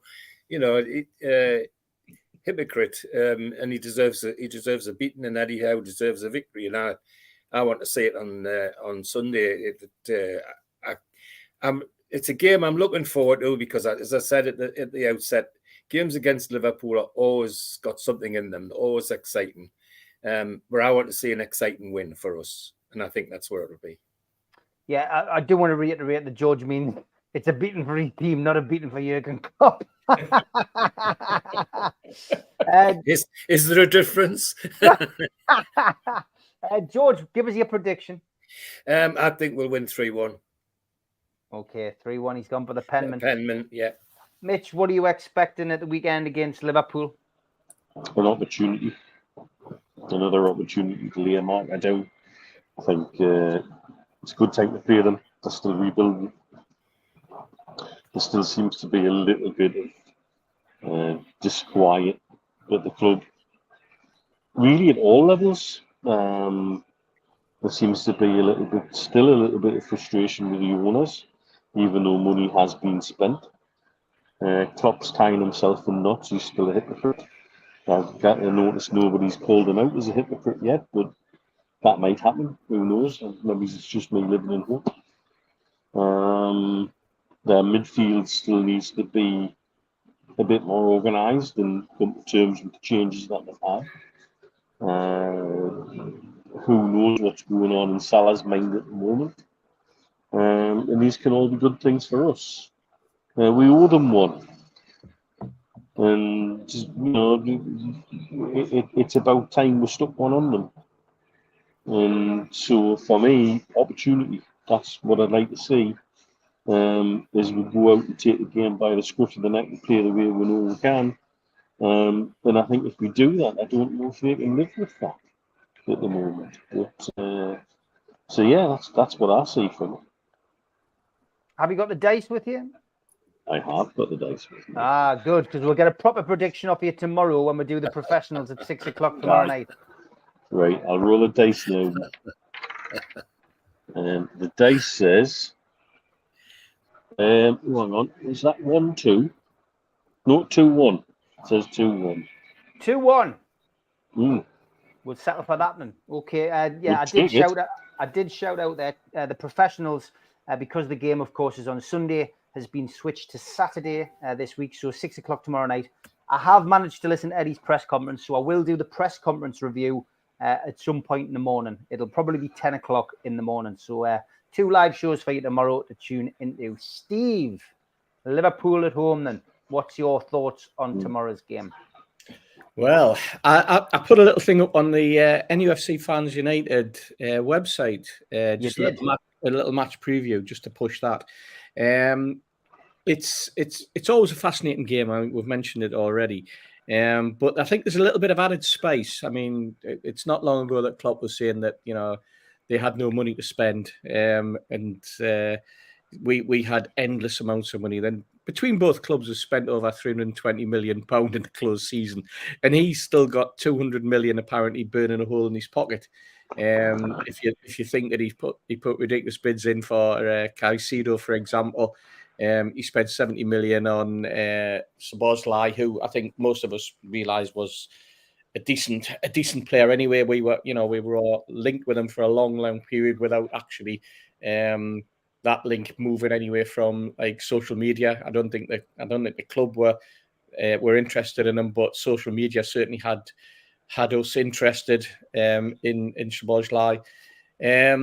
It's going to be a fascinating game. I watched the Tottenham game, that first game of the season. I thought they were all over the place. I watched a little bit of them last week, and again, I mean, I know they finished with 10 men and it was a 3-1 win, but they went 1-0 down after about 3 or 4 minutes. Again, defensively, all over the place. They certainly improved midway through the first half, and they were playing a Bournemouth team who I think went into shock mode when they went 1-0 up, to be perfectly honest, as most teams would when they're at Anfield. Let's not put too fine a point on it. You mentioned issues with that club at the moment. I mean, there's issues off the field with that ground. The group that are building the extension, the new stadium, they've gone bust, and so capacity is going to be a problem. They're not going to be up to the 60,000 that they were hoping to be. How that will affect them financially, because there's no idea where it's going to come. But Klopp's got no money, has he? So what a shame. Another little interesting aside, Steve, and I mentioned it in my little piece. The fourth official has an assistant in the box, and the assistant in the box alongside the fourth official is the same bloke who was the assistant last Saturday when McAllister got sent off, which has suddenly been overturned. He's also the same guy who ran onto the pitch at half time against the Arsenal game and was accused of elbowing Robertson in the head, if you remember. So I mentioned earlier about Jurgen Klopp and David Dean, and about how the David Dean had various issues with him. But I think Jurgen Klopp has issues with an awful lot of referees, and linesmen and fourth officials and fifth officials and people with flags. And I don't mean war flags either. But you know what? I think this has got the potential, as the dice said, for a 2-1 win, and I'm looking forward to it. So let's see. But I'm going for a 2-1 win, Steve. You're going for a 2-1 win. I've said since last weekend this is going to be a draw. I fancied a 1-1 draw. I fancy Bruno to stick it in the back of the net and go wild. I do think Liverpool have got more than enough, though, to get something out of this game. And I've just had a feeling Newcastle would start the season, with a win, a draw, and a loss, and in whatever order it would be. And I do have a strong feeling about us going to Brighton and getting 3 points. So I'm going to stick with a 1-1 draw. I do think Bruno will get the goal tomorrow, which will make the difference, and remind people how bloody good he is. And I'm just looking forward to the game on Sunday. I think it'll be a great game, and I think it's just enjoy it for what it is, guys and girls. Honestly, just enjoy the ride. We'll keep saying it on this show. Enjoy the ride, enjoy the games, enjoy the football. We're not worrying about relegation. We've got Champions League round the corner. We've got Carabao Cup coming up. We've got the FA Cup coming up, and we've got a chance to finally put that trophy hunt, and the trophy drought to rest. So just enjoy it, man, and don't get yourself wound up about stuff. That's the key on this one. Tune into the Amigos on a Friday, and we'll chill you out, make you smile, and we'll have a good weekend. But it's thanks to the One-Eyed Naval Architects, thanks to We Love Bruno 39, and thanks to Invented Feng Shui. Enjoy your night tonight, Mitch, and at least you've got a bit of time to sleep the hangover before the professionals at 6 o'clock tomorrow. Exactly. That'll be fine. Everybody have a great weekend. What else can one do when Mr. Penman is in town? Exactly. Have a great weekend, lads. Look forward to seeing you tomorrow, Mitch, and everybody have a great weekend. Be safe, and we'll see Lovely you to tomorrow. see you, lads. Take Take care, everyone. Ta-da. Enjoy the Ta-da. match.